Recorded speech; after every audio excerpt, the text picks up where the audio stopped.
To begin with, you might think this woman deserves everything she's got, which is not a lot. You might think, you stupid woman. But it's more than that. I feel sorry for her. She was lied to. She was lied to all her life by other feminists. By other feminists who are older than her. Who convinced her this is the way to go. Who convinced her that men and women are not partnerships, they're competition. Never let a man get the better of you. Never settle for a man. Your career is the most important thing in your life.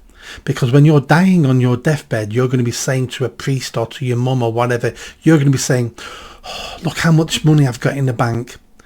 Look at my career. Look at the progression in my career. Look at my Wikipedia page. I'm amazing as I die. No. Because when you're on your deathbed, you want your children around you. You want your grandchildren around you. You may have regrets, but those regrets will be, I didn't spend enough time with them. I wasn't a good enough parent. You never think about your career. But we've convinced millions of women that this is the way to go. And they're becoming lonely. They're becoming single. They're not getting married. And they're dying alone. Dying alone. And it doesn't have to happen. But feminism is poison. Let me say that again. Feminism is poisoned. Not the latest versions. I'm talking about all of it from the very beginning. The very beginning 200 years ago, it was poison. I wrote a book on it. Check it out. It's called Feminism, Myths, Lies and Ungratefulness. I'll leave a link somewhere. But it's destroying her. Since the 1960s, when we measure people's happiness in the UK, in America, across the West, since the 60s, women's happiness have been declining every decade.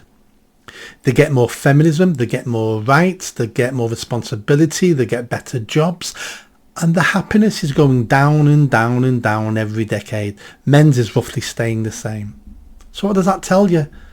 That tells you the more that a society gets feminist policies, and we're getting more and more all the time, every decade, the more feminist policies, the less happy women are. Work that one out in your head. The thing women think they want, not all women, but some women, what they think they want, feminism, is actually killing them. It's killing them. It's like the alcoholic who wants one more drink, just one more drink.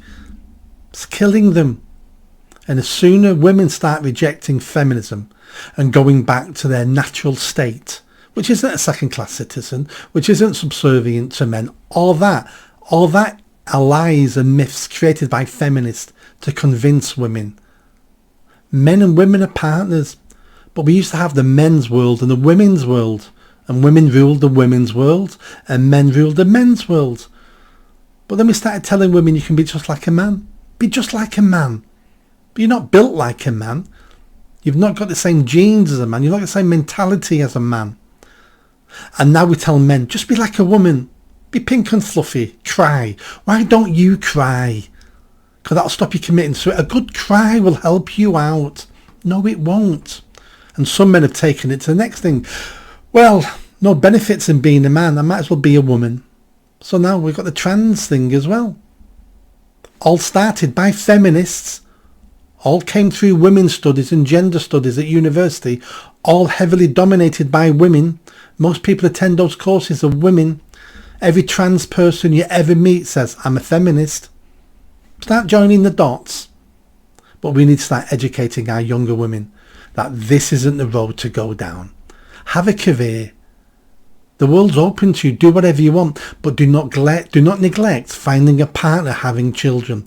Because nothing is more important than that. Nothing. I feel sorry for this woman. She was lied to, given bad advice. But I'm glad she's admitting it, and I'm glad she's trying to educate the next generation of women. Because what she's basically saying is, don't make the same mistakes as me. Please, don't make the same mistakes as me. Because I'm 63, lonely and on my own. She's going to live another 20, 30 years. That's hell. We need a partner in life. Life's too tough to deal with it on our own.